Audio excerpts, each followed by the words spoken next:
Hello, I am Dr. Sadiq Ali. Now, this is a lecture number 3 of differential equations.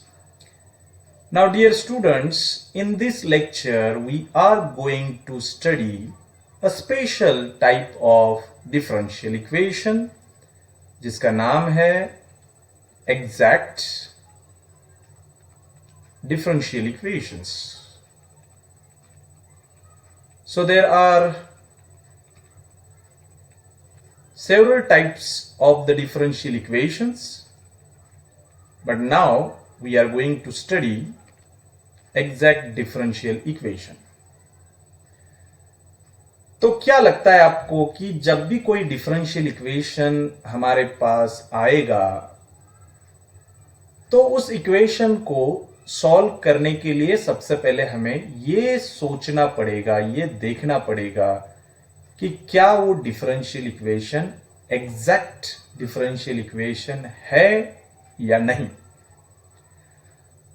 और अगर वो exact differential equation है, then the question arises how to solve that differential equation. इसका मतलब ये होता है कि आज हमें दो टारगेट पूरे करने कि how to decide whether the given differential equation is exact or not, and if it is exact मतलब अगर वो exact है ये आपको पता चल जाएगा तो फिर उसको आप कैसे सॉल्व करोगे। तो बेसिकली एग्जैक्ट डिफरेंशियल इक्वेशन का जो स्ट्रक्चर होता है, जो एक स्टैंडर्ड फॉर्मेट होता है, वो स्टैंडर्ड फॉर्मेट कुछ इस तरीके का होता है कि यहां समथिंग रहेगा एक्सप्रेशन जिसमें एक्स वाई वेरिएबल मौजूद रहेंगे और यहां dx रहेगा। देन यहां बीच में प्लस ही होना चाहिए। फिर कुछ और एक्सप्रेशन रहेगा in terms of X and Y, and then dy उसको मल्टीप्लाई होगा और राइट साइड में होना चाहिए 0। अब ये dx को जो ब्रैकेट मल्टीप्लाई हो रहा है उसमें कुछ भी हो सकता है और उसमें दो वेरिएबल्स रहेंगे x as well as y। तो जो भी रहेगा उसको थोड़ी देर के लिए मैं डिनोट कर रहा हूं m से, मतलब ये जो चीज रहेगी that is denoted by m। और dy को जो ब्रैकेट मल्टीप्लाई हो रहा है उस ब्रैकेट में जो भी एक्सप्रेशन रहेगा उस एक्सप्रेशन को हम थोड़ी देर के लिए डिनोट करेंगे कैपिटल N से। मतलब जब भी कोई एग्जाम्पल डिफरेंशियल इक्वेशन का हमारे सामने आ जाता है और उसमें हमें यह दिखाई देता है कि समथिंग इंटू dx है प्लस समथिंग इंटू dy है और इक्वल टू 0 है, तो हमारे दिमाग ने first priority exact differential equation को देनी चाहिए कि ये क्या एग्जैक्ट डिफरेंशियल है। तो फिर अब जवाब ये इसका देने के लिए हमको ये चेक करना होगा कि कैसे पता चलेगा कि ये एग्जैक्ट डिफरेंशियल इक्वेशन है या नहीं है। तो अब हम क्या करेंगे, ये जो dx का जो कोएफिशिएंट है, जो भी एक्सप्रेशन रहेगा जिसको हमने अभी अभी m नाम दिया, उसका हम डेरिवेटिव लेंगे पार्शियल, क्योंकि उसमें दो वेरिएबल रहेंगे। लेकिन क्योंकि m dx का कोएफिशिएंट है इसलिए इस m का डेरिवेटिव हम x से नहीं लेंगे, मतलब हम लेंगे y से। पार्शियल डेरिवेटिव कैसे लेना होता है आपको पता है, पिछले लेक्चर में हमने ये बताया है। और ये कैपिटल N dy का कोएफिशिएंट है इसलिए इस कैपिटल N का हम पार्शियल डेरिवेटिव लेंगे विथ रिस्पेक्ट टू x। देखो dy का कोएफिशिएंट का डेरिवेटिव y से नहीं लेना है, x से लेना है, और dx के बाजू में जो ब्रैकेट है उसका डेरिवेटिव x से नहीं लेना है, y से लेना है। अब ये दो डेरिवेटिव के आंसर आपको मिलेंगे और अगर ये दो डेरिवेटिव के आंसर इक्वल आ गए तो आप ये कंक्लूजन दे सकते हो या लिख सकते हो कि क्योंकि ये दोनों डेरिवेटिव इक्वल आ गए, therefore given differential equation, you can write like this: given differential equation is an exact differential equation.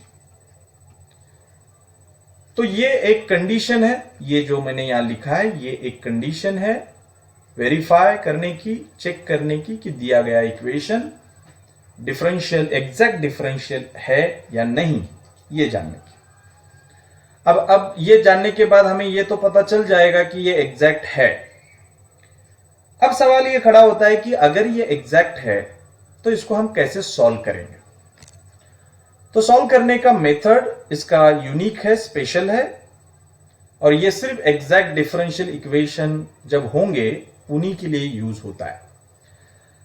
तो अब देखिए, मैं जो आपका ओरिजिनल डिफरेंशियल इक्वेशन है इसको अगेन लिख रहा हूं, that is m dx, m into dx plus capital N into dy equal to 0।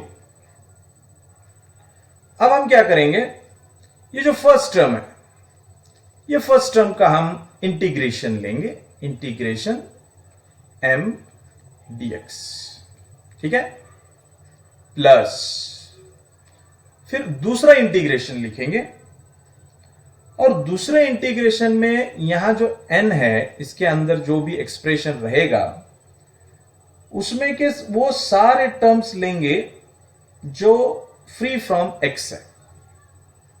मतलब इसमें 3 टर्म है मान लीजिए, और उसके 2 टर्म में, 3 में से 2 टर्म में आपको x दिखाई दे रहा है, ये dy है, dy के बाजू वाले से x को हटा देना है। तो इस n में से वो हर टर्म आप डिलीट करोगे जिसमें आपको x दिखाई देता है। तो यहां हम लिखेंगे इंटीग्रेशन किसका लेना है, टर्म्स ऑफ कैपिटल N, और वो टर्म में पूरी तरीके से x नहीं होना चाहिए, मतलब फ्री फ्रॉम x, और ये आपका dy यहां लिखेंगे, और 0 का इंटीग्रेशन 0 ये आता है, और फिर कांस्टेंट ऑफ इंटीग्रेशन हम लेंगे c या c1 या c2, ठीक है। तो ये सॉल्व करने के बाद जो भी आपको आंसर मिलेगा वो आपके उस एग्जैक्ट डिफरेंशियल इक्वेशन का सॉल्यूशन होगा। तो अब ये जो मैंने बताया इसको हम थोड़ा सा वेरीफाई करके देखते हैं कि क्या ये सही काम करता है या नहीं करता है। तो सवाल आपके सामने है सॉल्व मतलब आप इसको सॉल्व करेंगे, और आपका इक्वेशन कुछ इस तरीके से है, एक्स स्क्वायर ब्रैकेट में X square minus 4xy and then minus 2y square bracket complete, यहां पर है dx मल्टीप्लाई हो रहा है, देन प्लस सेकेंड ब्रैकेट में y square, then minus 4xy और फिर minus 2x square bracket complete multiply by dy is equal to 0। Now this is a differential equation जिसमें कुछ bracket multiply by dx bracket multiply by dy equal to 0 है। तो मेरे दिमाग में identify हो जाएगा कि ये एग्जैक्ट होने के चांसेस है, लेकिन चांसेस का मतलब ये एग्जैक्ट होगा या है ये नहीं है। तो देखिए, ये जो dx का कोएफिशिएंट है, ये जो ब्रैकेट है, इसको हम कैपिटल M बोलते हैं। तो ये m की वैल्यू बन जाएगी x square minus 4xy minus 2y square, ये कैपिटल M बनेगा। और ये dy का जो कोएफिशिएंट है, ये ब्रैकेट, उसको हम कैपिटल N से डिनोट करेंगे। तो कैपिटल N बन जाएगा y square minus 4xy minus 2x square, ठीक है। अब आपको पता है कि एग्जैक्ट डिफरेंशियल इक्वेशन चेक करने के लिए आपको करना क्या है। तो क्योंकि कैपिटल M आपने इसको बोला है और ये dx का कोएफिशिएंट है, इसलिए कैपिटल M का डेरिवेटिव आप x से नहीं लेंगे। कीप इन माइंड, x से नहीं लेंगे। अब x से नहीं लेंगे तो फिर बचा y, तो इसलिए आपको m का derivative partial with respect to y लेना होगा। तो m के अंदर ये 3 टर्म है, तो आपको हर टर्म का derivative with respect to y लेना होगा। जैसे कि फर्स्ट टर्म है x स्क्वायर, फिर minus again derivative with respect to y partially, ये है आपका 4xy, फिर minus partial derivative with respect to y and third term is 2y square। Partial derivative की खास बात यह होती है कि आप जिसका डेरिवेटिव ले रहे हो उसके अंदर y के अलावा जो भी वेरिएबल दिखेगा वो ट्रीट होगा लाइक अ कांस्टेंट। तो इसका मतलब y के अलावा वेरिएबल तो x है, तो यहां x को हम कांस्टेंट ट्रीट करेंगे क्योंकि हम डेरिवेटिव ले रहे हैं with respect to y partial. अब यहां पर तो y है ही नहीं, जो भी है वो सिर्फ x का स्क्वायर है, तो इसके रिस्पेक्ट में ये पूरा कांस्टेंट हो जाएगा। And you know that the derivative of constant is 0 minus, यहां हम पार्शियल डेरिवेटिव y से ले रहे हैं, तो इसका मतलब 4 कांस्टेंट, x भी कांस्टेंट, तो ये 4 और x बाहर आ जाएंगे because they are treated as a constant. अंदर बचेगा ये सिर्फ y, और उस y का derivative with respect to y आएगा 1। देन माइनस अगला जो भी है, यहां पर 2 आप बाहर लीजिए, अब बचा y स्क्वायर, और y स्क्वायर में सिर्फ y है, इसलिए उसका हम derivative with respect to y से ले सकते हैं बाय यूजिंग पावर रूल। सर पे नंबर है 2, तो उस रूल के हिसाब से सर का 2 सामने आएगा, y एज इट इज लिखा जाएगा, जो नंबर सामने आया था उसमें से एक माइनस करके यहां लिखा जाएगा। अब 2 में से एक -1 करके जो आता है वो 1 ही होता है, इसलिए यहां 1 आएगा। वैसे 1 लिखने की जरूरत नहीं है, वो भूतनाथ होता है, रहता है लेकिन दिखता नहीं है या दिखाने की जरूरत नहीं है। तो आपका ये डेरिवेटिव बन गया डो m बाय डो y is equal to -4x -4y। इसको देंगे हम equation number 1। Let me call this expression is an equation number 1। अब बताइए बच्चों, अब आपको किसका डेरिवेटिव लेना है? n का। n का डेरिवेटिव, क्योंकि n कोएफिशिएंट ऑफ dy है, इसलिए n का डेरिवेटिव हम partially with respect to y से नहीं लेंगे, मतलब हम लिखेंगे do by do x of n। तो n में भी 3 टर्म है, तो do by do x of n की first term that is y cube, फिर minus do by do x of n की second term that is 4xy, फिर again minus and do by do x of n की third term that is 2x square. अब क्योंकि हम partial derivative with respect to x से ले रहे हैं, तो y treated as a constant, तो इसलिए फर्स्ट टर्म में सिर्फ y है और y इस डेरिवेटिव में कांस्टेंट ट्रीट किया जाएगा, इसलिए इसका पार्शियल डेरिवेटिव आएगा 0।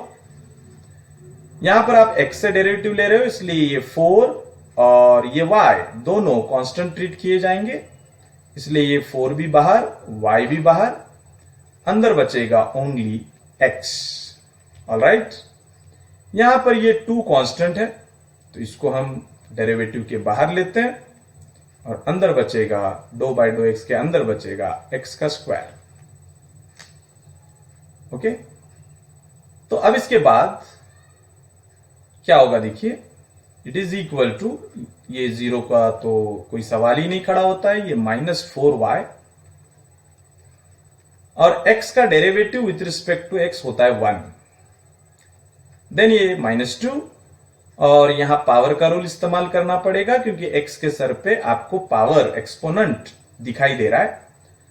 तो according to rule of exponent and its derivative, तो वो जो सर पे का एक्सपोनेंट है वो सामने आएगा, इधर x आएगा, जो नंबर सामने आया उसमें से एक माइनस कर यहां हम लिखेंगे, लेकिन जो नंबर सामने आया है वो 2 है, और 2 में से एक माइनस करेंगे तो एक ही बचेगा, तो वो यहां लिखा हुआ है, लेकिन 1 को दिखाने की जरूरत नहीं है, वो होता ही है।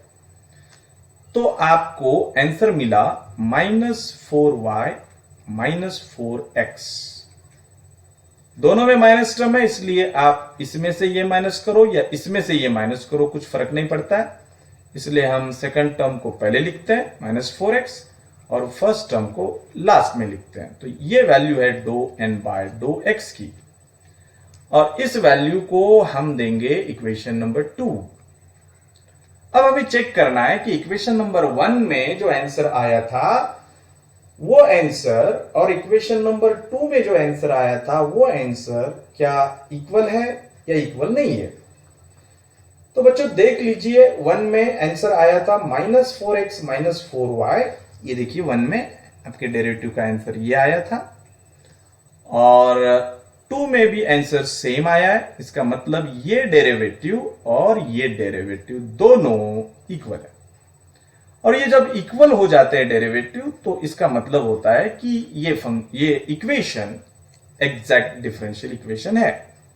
तो हम यहां लिखेंगे from equation 1 and 2, from equation 1 and 2, dou(m/dou)y का आंसर और dou(n/dou)x का आंसर, दोनों का आंसर इक्वल आ गया। And therefore given differential equation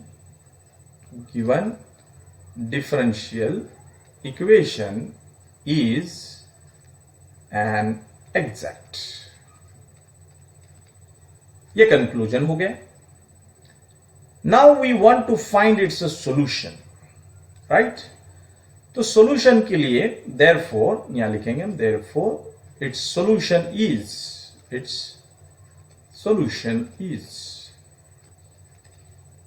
अब सॉल्यूशन कैसे निकालेंगे? तो आपका जो ओरिजिनल इक्वेशन है वो आपको यहां फिर से लिखना होगा। ये देखिए, ये जो ओरिजिनल जो दिया था, तो पहली टर्म मैं लिखता हूं और उसका इंटीग्रेशन लेना होगा। सॉल्यूशन इज, यहां मैं लिख देता हूं integration.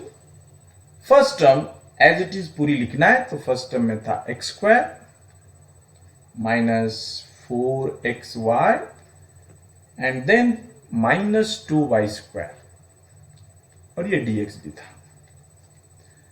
Then you write plus, फिर इंटीग्रेशन। अब second term as it is नहीं लिखना है। सेकंड टर्म में आपको वो सब टर्म्स को डिलीट करना है जिसमें आपको x दिखाई देता हो। तो आप देखिए, फर्स्ट टर्म में कहीं पर भी x नहीं है, मतलब ये टर्म डिलीट नहीं होगी। सेकंड टर्म में आपको x दिखाई दे रहा है, x के साथ y भी है, 4 भी है, वो हो या ना हो x दिख रहा है, इसलिए ये डिलीट करना पड़ेगा।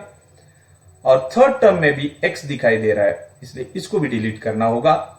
इसका मतलब यह है कि सेकंड टर्म में इस ब्रैकेट में सिर्फ एक ही टर्म इंटीग्रेशन में लेने लायक है, और वो है first term, that is y², जिसमें x बिल्कुल भी नहीं है। तो इसलिए यहां हम सिर्फ वो टर्म लिखेंगे जिसमें x नहीं है, तो ये है y², और इधर था dy, और इधर लिखेंगे हम कांस्टेंट ऑफ इंटीग्रेशन c। अब इस इंटीग्रेशन को हमें सॉल्व करना है। इस इंटीग्रेशन में 3 टर्म्स है, ये नंबर 1, नंबर 2, नंबर 3। तो इंटीग्रेशन का रूल आपको ये नॉलेज देता है कि आप अगर बहुत सारे टर्म्स का इंटीग्रेशन ले रहे हो तो आप हर टर्म का सेपरेट इंटीग्रेशन ले सकते हो। इसका मतलब आपने फर्स्ट टर्म का सेपरेट इंटीग्रेशन लिखना है। देखिए, विथ रिस्पेक्ट टू dx है, ये तो कॉमन रहेगा तीनों के लिए। फिर -4xy dx लिखेंगे, इसका सेपरेट सेकेंड टर्म का, minus integration of 2y² dx, इसका सेपरेट, और ये ऑलरेडी एक ही टर्म है y² dy equal to c। अब मैं फर्स्ट इंटीग्रेशन को सॉल्व करने की कोशिश कर रहा हूं। First integration with respect to x है, इसलिए हम उस फंक्शन का इंटीग्रेशन निकालेंगे जिसमें x दिखता है। यहां तो सिर्फ x² ही है, कोई कांस्टेंट अवेलेबल नहीं है। तो इंटीग्रेशन का रूल ये होता है पावर में कि जब ये ऐसा सर पे नंबर दिखता है और आप इंटीग्रेशन ले रहे हो तो आप पहले ये जो बेस है इंटीग्रेशन का उसको लिखिए, सर पे जो नंबर है उसमें 1 ऐड कीजिए। इंटीग्रेशन में ऐड करना होता है, तो 2 + 1 3 हो जाएगा। डिवाइड, सर पे जो नंबर दिखाई दे रहा है वो एज इट इज लिखिए, इनटू ये जो बेस था जिसको आपने x लिखा था उसका डेरिवेटिव लीजिए। x का डेरिवेटिव होता है 1, वो यहां आएगा, माइनस। अब आप integration with respect to dx से ले रहे हो, इसका मतलब इसमें से ये 4 और ये y दोनों x से जुड़े हुए नहीं है, तो इसलिए ये 4 और ये y इंटीग्रेशन के बाहर आएगा और अंदर इंटीग्रेशन के सिर्फ वही बचेगा जिसमें x दिखाई दे रहा हो। तो यहां सिर्फ ये बीच वाले में x दिखाई दे रहा है, तो वो x एज इट इज रहेगा और इधर dx आएगा। यहां पर 2 और ये y² ये दोनों बाहर आएंगे क्योंकि आपका इंटीग्रेशन x से है। तो dx से अगर इंटीग्रेशन ले रहे हो तो आपका लेना देना सिर्फ उसी के साथ होता है जिसमें x दिखता है। जो x नहीं है वो सब कांस्टेंट ट्रीट किए जाएंगे, तो 2 कांस्टेंट इंटीग्रेशन के बाहर, y² कांस्टेंट इंटीग्रेशन के बाहर और अंदर अकेला सिर्फ dx रहेगा।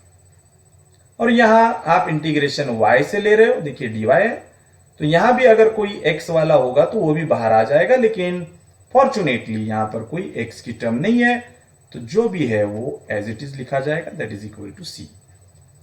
तो इसका इंटीग्रेशन तो ऑलरेडी हमने निकाला हुआ था, दैट इज x³ 3, तो उसको हम लिखते हैं as it is first term, that is x³ 3, ये -4y। अब इसका सर पे कुछ नहीं, मतलब 1 है, तो इंटीग्रेशन के रूल के हिसाब से x लिखना होता है आपको, सर पे जो नंबर है उसमें एक ऐड करना होता है, तो एडिशन 2 आएगा, फिर वो सर पे जो नंबर आया वो नीचे लिखना है, फिर ये बेस का डेरिवेटिव 1 आता है वो यहां लिखना है, फिर उसके बाद ये माइनस, ये 2 और ये y², d और ये इंटीग्रेशन दोनों एक दूसरे के साथ कैंसिल हो जाएंगे और बचेगा सिर्फ x, तो dx का इंटीग्रेशन आता है ओनली x। अब यहां पर आपको देखिए y से इंटीग्रेशन ले रहे हो आप, तो ये पावर है तो y लिखिए, पावर में एक ऐड कीजिए, जो एडिशन दिखाई दे रहा है वो नीचे लिखिए, फिर y का derivative with respect to y से लेना है। जब भी आप किसी का डेरिवेटिव उसी से लेते हो, y का y से ही लेते हो, तो वो 1 ही आता है, इसलिए 1 आएगा और equal to c। Now we are just simplifying this, ये 2 और ये 2 2 4 यहां हो जाएगा, बाकी कुछ कैंसिल नहीं होगा, तो आपको आंसर मिलेगा x³ 3 माइनस, ये आपको मिलेगा 2 1 2 या 2 आना चाहिए था, तो ये हो जाएगा 2y x², सेकेंड टर्म आ जाएगी, -2y² x थर्ड टर्म, और आखिरी टर्म बचेगी y³ 3 equal to c। And believe me, dear students, believe me, whatever you are getting right now, which is free from integration sign, इसको आप ऐसा एक खूबसूरत bracket बना दीजिए और पता ये क्या है, यही आपका आंसर है। So this is the solution of given differential equation. तो ये चीज है एग्जैक्ट डिफरेंशियल इक्वेशन की, ठीक है। तो अगर आपको ये चीज समझ में आ गई होगी तो मैं चाहता हूं कि आप कुछ एग्जांपल्स ट्राई कीजिए। तो मैं आपको एक एग्जांपल देता हूं। नंबर 1, फर्स्ट एग्जांपल है वो ये है कि x² -2xy -y² dx plus, sorry plus नहीं है यहां पर, इसको हम मिटा देते हैं प्लस को, ये प्लस को हम थोड़ी देर के लिए हटा देते हैं। बेसिकली वहां पर गलती से मैंने प्लस लिखा था, एक्चुअली वहां पर माइनस है, माइनस दूसरे ब्रैकेट में है x plus y whole square dy is equal to 0। अब देखिए बच्चों, ये फर्स्ट टर्म जिसमें dx है और ये सेकंड टर्म जिसमें dy है, इसके बीच में एग्जैक्ट होने के लिए प्लस ही चाहिए। तो हमारा ऑब्जेक्शन पहले तो इस पे आ गया कि ये माइनस क्यों है। अब उन्होंने दिया है तो हम तो कुछ नहीं कर सकते, लेकिन हमारी रिक्वायरमेंट के हिसाब से वो प्लस चाहिए था। तो इस इक्वेशन को सॉल्व करते वक्त आप ऐसा लिखेंगे, फर्स्ट टर्म जो है वो लिखिए आप, और आपको एग्जैक्ट बताने के लिए यहां प्लस चाहिए तो आप प्लस लिखिए, और ये जो माइनस था इस माइनस को इसके साथ जोड़ के लिखिए, लाइक दिस, सेपरेटली जोड़ के लिखिए, ताकि आपको बीच में आपका प्लस दिखाई देगा और ये बीच का माइनस इधर मैनेज आराम से हो जाएगा। तो देखिए स्टूडेंट, ये लिखने के बाद बीच में प्लस साइन आ गया, तो अब इसमें से आपको अंदाजा हो गया कि ये dx का कोएफिशिएंट ब्रैकेट है जिसको आप कैपिटल M बोलेंगे, और ये पूरा ब्रैकेट जो है वो dy का कोएफिशिएंट है जिसको आप कैपिटल N बोलेंगे। ठीक है, अब यहां इसको आप सिंप्लीफाई भी कर सकते हो, n इज इक्वल टू ये माइनस का minus, you know that a plus B whole square, है ना, पढ़ा है आपने हाई स्कूल में, a प्लस बी होल स्क्वायर क्या रहता है, दैट इज a square plus 2ab plus b square. ये फॉर्मूला पढ़ा है आपने, आइडेंटिटी। उसके हिसाब से ये आंसर आएगा x का स्क्वायर प्लस 2x और y का मल्टीप्लीकेशन और y स्क्वायर। तो ये रहेगा आपका n विथ माइनस साइन, और m तो आपके पास ऑलरेडी जैसा है वैसा लिखना है, x square minus 2xy minus y square. अब क्योंकि capital M is a coefficient of what dx, इसलिए उसका डेरिवेटिव आपको partially with respect to y लेना होगा, ये आपने लेना है y से, और ये n dy का कोएफिशिएंट है, इसलिए n का डेरिवेटिव पार्शियली आपको विथ रिस्पेक्ट टू x लेना होगा, ये निकालना होगा आपको, और निकालने के बाद ये दोनों का आंसर इक्वल आना जरूरी है, बेहद जरूरी है, तभी ये एग्जैक्ट होगा। और एग्जैक्ट होगा तो एग्जैक्ट को सॉल्व करने का जो मेथड आपको बताया है, आप फॉरवर्ड बैकवर्ड रिवर्स करके वीडियो में देख सकते हो कि क्या बताया गया था, उस हिसाब से आपको इसको सॉल्व करना है। तो ये एग्जाम्पल आप खुद ट्राई करोगे, नहीं आएगा तो भी कोई इश्यू नहीं, आप इस वीडियो में फर्स्ट एग्जाम्पल जो मैंने सॉल्व करके दिया है उसको आप देखकर सीख सकते हो। और एक एग्जाम्पल मैं देना चाहूंगा आपको सॉल्व करने के लिए, एग्जाम्पल नंबर 2, इसको भी आप ट्राई करेंगे। तो फर्स्ट ब्रैकेट में है 2ax, 2 constant, a constant, x variable, ठीक है, प्लस by, तो b constant, y variable, and plus g है ये भी कांस्टेंट, dx। फिर यहां पर है प्लस दूसरे ब्रैकेट में 2cy, 2 constant, c constant, y variable, plus bx, उसमें b कांस्टेंट और ये x, and then plus another constant, जैसा यहां g आया था वैसा यहां और एक कांस्टेंट है e, और यहां dy equal to 0। Now you have to solve this, you have to check first whether it is exact और नॉट। अब ये एग्जैक्ट कैसे चेक करना है ये हमने ऑलरेडी आपको बता दिया। m n डिसाइड कर लीजिए, m का डेरिवेटिव y से लेना है, n का डेरिवेटिव x से लेना है पार्शियल, और दोनों डेरिवेटिव के आंसर को चेक करना है कि वो दोनों आंसर इक्वल है या इक्वल नहीं है। अगर वो इक्वल है तो ये एग्जैक्ट डिफरेंशियल इक्वेशन हो जाएगा, और फिर आप एग्जैक्ट डिफरेंशियल इक्वेशन का सॉल्यूशन निकालने की जो मेथड है इंटीग्रेशन वाली, उसको समझ लीजिए अच्छे से पहले, और उससे आप इसको सॉल्व कीजिए। और अगर ये एग्जैक्ट डिफरेंशियल इक्वेशन नहीं है तो फिर आप बोल दीजिए कि ये एग्जैक्ट डिफरेंशियल इक्वेशन नहीं है, और नहीं है तो उसको हम एग्जैक्ट डिफरेंशियल इक्वेशन के मेथड से तो सॉल्व नहीं कर सकते, दूसरा मेथड कुछ देखना पड़ेगा, वो तो हमने अभी तक पढ़ा नहीं है, ये आपको चेक करना है। ठीक है। अब ये 3 एग्जाम्पल जो मैंने एक सॉल्व किया और 2 मैंने होमवर्क को दिए, उसके बाद एक ऐसा एग्जाम्पल है जिसको देखने के बाद थोड़ा अजीब ओमिटिंग टाइप फील होता है। एग्जाम्पल ही वैसा है। एग्जाम्पल कुछ ऐसा है कि सॉल्व, उन्होंने बोला है सॉल्व,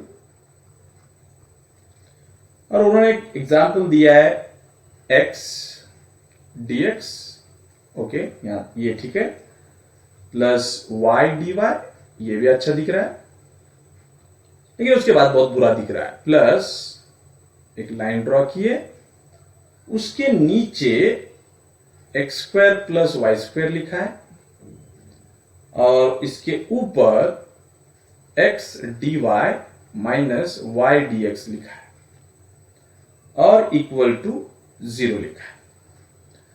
अब ये जो इक्वेशन मुझे दिखाई दे रहा है, ये किसी भी सूरत में एग्जैक्ट का जो बेसिक स्ट्रक्चर होता है कि एक dx होना चाहिए, एक dy होना चाहिए, ऐसा तो दिखाई नहीं दे रहा है। यहां तो मुझे dx यहां भी दिख रहा है, यहां भी दिख रहा है, dy भी दिख रहा है। तो ये कैसे सॉल्व करेंगे आप? तो देखिए, इस इक्वेशन की जो फर्स्ट टर्म है, आप अगर गौर से देखेंगे फर्स्ट टर्म को, इसमें dx है, और dx के कोएफिशिएंट में सिर्फ x वाला फंक्शन है, मतलब इसमें y का कोई रोल ही नहीं है। इसका मतलब अगर हम इस टर्म का डायरेक्ट इंटीग्रेशन लेते हैं तो आराम से इसका आंसर आएगा, क्योंकि जिसका इंटीग्रेशन ले रहे हैं उसमें भी x है, और जिसके रिस्पेक्ट में ले रहे हैं वो भी x है। तो ये कोई इशू नहीं देगा, ये डायरेक्ट हमको इंटीग्रेशन दे देगा। ये सेकंड टर्म को अगर आप देखेंगे तो सेकंड टर्म में है dy, और dy में आप बेहतर जानते हो कि dy के बाजू में जो है वो सिर्फ y का फंक्शन है, इसलिए यहां x का कोई रोल नहीं है, तो ये हमारे लिए अच्छा है। इसका भी हम direct integration with respect to y ले सकते हैं। लेकिन अब यहां सवाल इस थर्ड टर्म का आता है, क्योंकि इसमें dy भी है, dx भी है, x भी है, y भी है, मतलब सब मिक्स है। और जब मिक्स होता है तो इंटीग्रेशन लेते वक्त हमें खासी दिक्कत होती है। अब देखिए, ये थर्ड टर्म में आपको एक माइनस दिखाई दे रहा है ऊपर, और ये ऊपर का माइनस मुझे किसी की याद दिलाता है। अब किसकी याद दिलाता है? तो ये आपको पता होगा, 12th में आपने पढ़ा होगा कि अगर आप डेरिवेटिव ले रहे हो, मैं टोटल डेरिवेटिव लेता हूं, और इधर है u अपॉन v।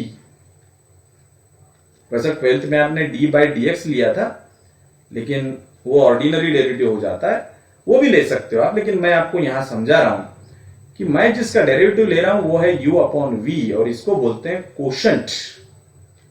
इसको क्या बोलते हैं? Quotient. And that's why the rule is quotient rule, है ना? कोशेंट रूल पढ़ा होगा आपने। कोशेंट रूल में क्या और करना होता है, पहले एक ऐसी लाइन ड्रॉ कीजिए आप आंसर लिखने के लिए। इस क्वेश्चन में जो भी डिनोमिनेटर में, मतलब नीचे है जो भी है, उसका आप स्क्वायर कीजिए। ये रूल है, स्क्वायर करना ही होता है, नीचे वाले का स्क्वायर करके नीचे लिखिए। जिसका स्क्वायर किया, किसका किया स्क्वायर? v का, उसको आप ऊपर लिखिए, और इनटू अब ऊपर का बचा उसका आप ये डेरिवेटिव लीजिए। आपका डेरिवेटिव सिर्फ d है, इसलिए हम यहां लिखेंगे du। बीच में माइनस साइन आता है, फिर ये जो डेरिवेटिव में u था ये बाहर v की जगह पे आएगा, और v जो फ्री था वो अब d के अंदर चला जाएगा सेकंड टर्म। तो हम यहां लिखेंगे u और यहां लिखेंगे dv। तो ये है कोशेंट रूल, ठीक है, और ये आपने 12th में पढ़ा है। और इस कोशेंट रूल में देखिए ऊपर माइनस साइन आता है, इसलिए मुझे ऐसा बार बार लग रहा है कि ये कहीं ना कहीं किसी का कोशेंट रूल से निकाला गया डेरिवेटिव है।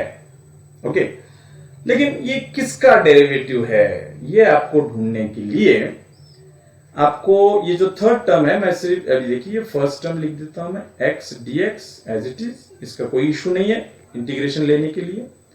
y dy, इसका भी कोई इशू नहीं है। प्लस इस थर्ड टर्म को मैं क्या करता हूं, कोशेंट बनाने के लिए x स्क्वायर से डिवाइड करता हूं न्यूमरेटर को डिनोमिनेटर। तो जब आप इस फर्स्ट टर्म को एक्स स्क्वायर से डिवाइड करेंगे तो यहां 1 आ जाएगा, क्योंकि एक्स स्क्वायर कैंसिल हो जाएगा।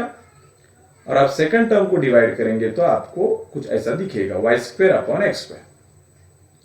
जब आप एक्स स्क्वायर से इसको डिवाइड करेंगे फर्स्ट टर्म को, तो आपको क्या दिखाई देगा, कुछ ऐसा दिखाई देगा, एक्स अपॉन एक्स स्क्वायर, और इधर है dy माइनस, इधर दिखाई देगा y अपॉन एक्स स्क्वायर, और इधर दिखाई देगा dx, and this is equal to what, 0। ठीक है। नाउ ये first term as it is लिखेंगे हम, सेकंड टर्म भी एज इट इज लिखी जाएगी। अब थोड़ा सा मैनेज करना होगा इसको, तो ये 1 plus this y square upon x square को आप स्क्वायर को कॉमन लेकर ऐसा लिख सकते हो, और ये एक x और इसमें का एक x कैंसिल हो जाएगा, तो आपको क्या मिलेगा पता है, आपको मिलेगा सिर्फ 1 अपॉन एक्स dy, और यहां पर आपको मिलेगा minus y upon x square dx। ठीक है। तो ये जब आपने किया, अब क्या होगा पता है, अब ये होगा कि या आप इसको एक काम करेंगे, ऊपर का जो है हमें थोड़ा सा सिस्टमेटिकली लिखना है, इसलिए एक काम कीजिए, ये जो मैंने लिखा इसको मैं थोड़ी देर के लिए इरेज कर देता हूं। ठीक है। मैं आपको एक चीज बताना चाहता हूं उस थर्ड टर्म के बारे में, उसको जरा आप और एक बार ध्यान से सुन लीजिए। ये जो थर्ड टर्म है, इसका जो डिनोमिनेटर है दैट इज 1 प्लस, इसको स्क्वायर हम कॉमन निकाल के लिखते हैं, y बाय एक्स का स्क्वायर, और ये जो ऊपर के अब दो टर्म है इसको हम थोड़ा कॉमन ऐसा लिखते हैं। देखिए नीचे एक्स स्क्वायर, नीचे एक्स स्क्वायर, ये कैंसिल नहीं करेंगे हम, उस एक्स स्क्वायर को हम यहां लिखेंगे, तो ऊपर आपको दिखाई देगा एक्स डी वाई, ये ऊपर का x d y minus y d x.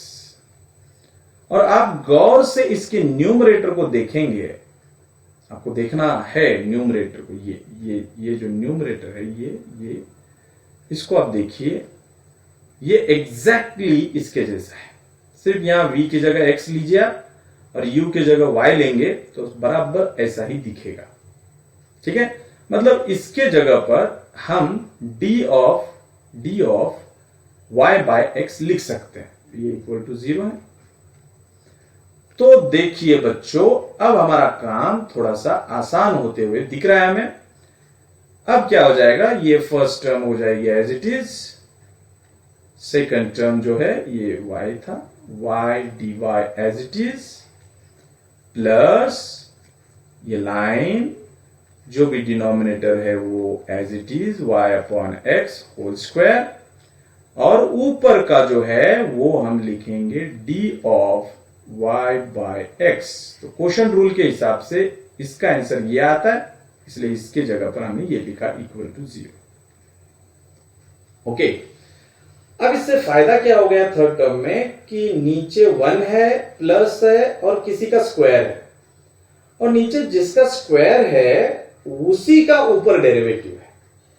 तो इंटीग्रेशन सॉल्व करने के लिए थोड़ी देर के लिए हम उस y बाय एक्स को, यहां के और यहां के y बाय एक्स को थोड़ी देर के लिए अगर t मान लेते हैं, थोड़ी देर के लिए, तो ये ऐसा दिखेगा, पुट, थोड़ी देर के लिए पुट y अपॉन एक्स को हम थोड़ी देर के लिए t बोल देते हैं।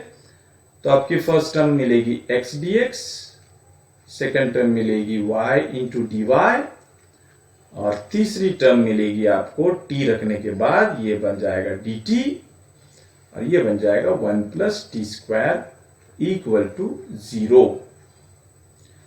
अब देखिए यहां dt है और यहां जो भी बचा है उसमें सिर्फ t का ही फंक्शन दिख रहा है, 1 तो कांस्टेंट है, मतलब t के अलावा कोई x y या कोई और वेरिएबल दिखाई नहीं दे रहा है।